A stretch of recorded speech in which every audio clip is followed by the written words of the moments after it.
Saudamos a todos com a paz de nosso Senhor e Salvador Jesus Cristo. Com muita alegria que chegamos ao sábado, dia que antecede a aula da Escola Bíblica Dominical. Este sábado, nós estamos encerrando a semana, meditando acerca das leituras diárias propostas pela CPAD, as lições bíblicas da classe dos adultos neste segundo trimestre de 2024. Que quem vos fala é o pastor Tiago Destro. O tema desse trimestre nos traz a expressão a carreira que nos está proposta, o caminho da salvação, santidade e perseverança para chegar ao céu. O comentarista desse trimestre é o pastor Osiel Gomes, pastor presidente das Assembleias de Deus no campo de Tiriricau, bairro da capital São Luís do estado do Maranhão.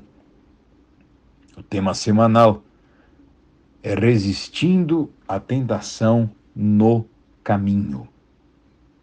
Para este sábado, os editores propuseram o título A Melhor Estratégia é Fugir da Tentação. O texto em apreço está na segunda de Paulo a Timóteo, no capítulo 2 e versículo 22. Diz assim: Foge também dos desejos da mocidade e segue a justiça, a fé e a caridade, e a paz com que, com um coração puro, invocam ao Senhor. E a paz com os que, com um coração puro, invocam ao Senhor. Aqui, de primeiro, nós observamos que fugir da tentação, como está descrito no título, não significa fugir do diabo.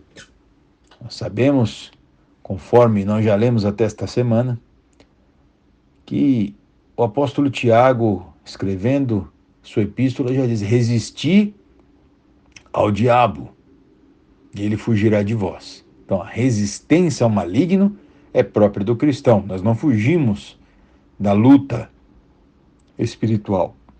Mas quando ele fala que a melhor estratégia é fugir da tentação, está falando justamente acerca do versículo que lemos.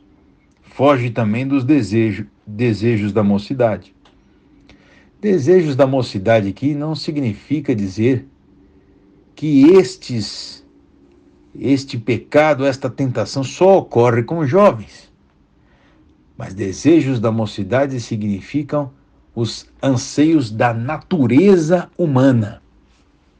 O ímpeto da natureza humana, que é obviamente mais vigoroso nos de menos idade, mas isso não exclui os de mais idade também, eles são inexpugnáveis.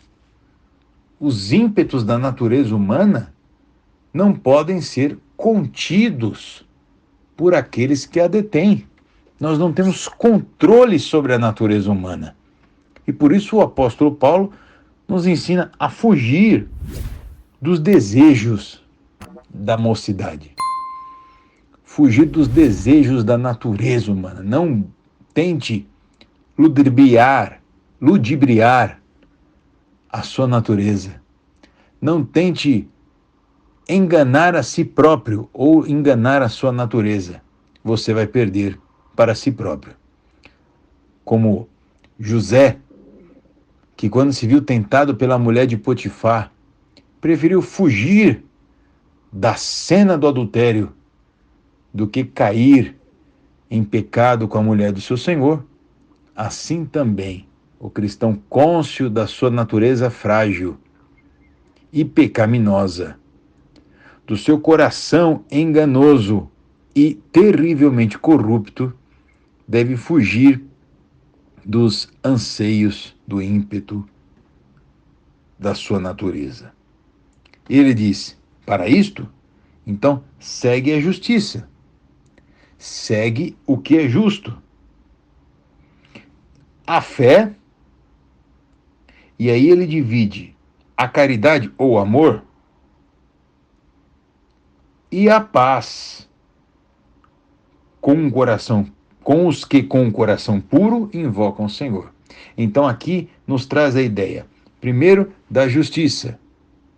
Jesus certa vez disse em Mateus 6,33, mas buscai primeiro o reino de Deus e a sua justiça. Quem está preocupado ou quem está direcionado às coisas concernentes ao reino de Deus e à sua justiça, está fugindo também dos ímpetos da sua natureza carnal.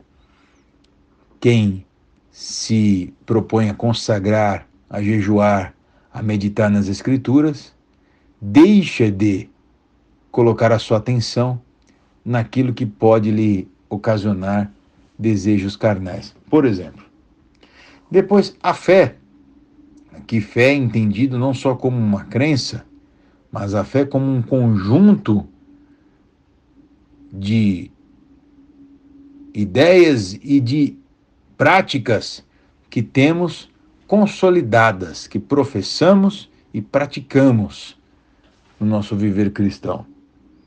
Também pode ser traduzida como fidelidade, né? A caridade, ou amor, que é justamente o amor a Deus e a primazia que nós damos à nossa devoção ao Senhor, e a paz entre os irmãos. Veja aqui uma outra importante consideração. Para ter paz com os que, com o coração puro, invocam o Senhor, nós precisamos congregar. Aqui põe por terra todas as teorias acerca de uma vida cristã individual, porque quer, mesmo podendo congregar com os irmãos. E aqui nós fazemos um adendo: não existe a igreja virtual que alguns professam pertencer.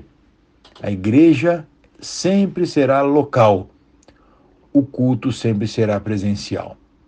Quando por algum motivo se acompanha um culto pela internet ou pelas redes sociais, se acompanha o que está ocorrendo no templo, mas onde aquela pessoa impedida de estar lá assiste o culto, deve prestar o seu culto presencial ali, ela com o Senhor. Não há como cultuar online.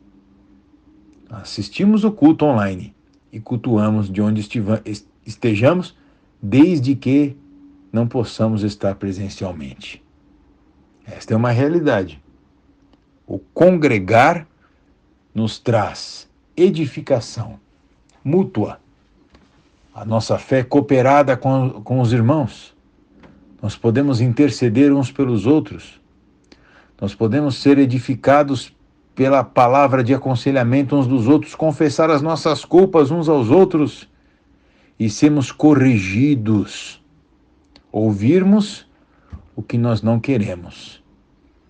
Quantas vezes, ao meditar nas Escrituras, aqueles que assim o fazem, escolhemos os melhores textos, textos que acalentam a nossa alma, que nos elevam, mas quando estamos na igreja, na casa de oração, muitas vezes Deus usa dos seus servos para trazer uma palavra grave à igreja, uma correção, uma exortação de ânimo espiritual que impele o povo a ser mais piedoso, a ser mais crente, que incentiva o povo de Deus a se consagrar mais e muitas vezes a falar aquilo que nós não queremos ouvir. E desta forma nós somos edificados por Deus e desta forma nós somos alertados pelo Senhor para que possamos escapar, fugir da tentação do maligno. O próprio apóstolo Paulo nos disse certa vez: aquele que cuida estar em pé. Veja, não caia. Que Deus nos abençoe em nome de Jesus. Uma boa aula da Escola Dominical amanhã. Que o Senhor consolide essas verdades no seu coração. Amém.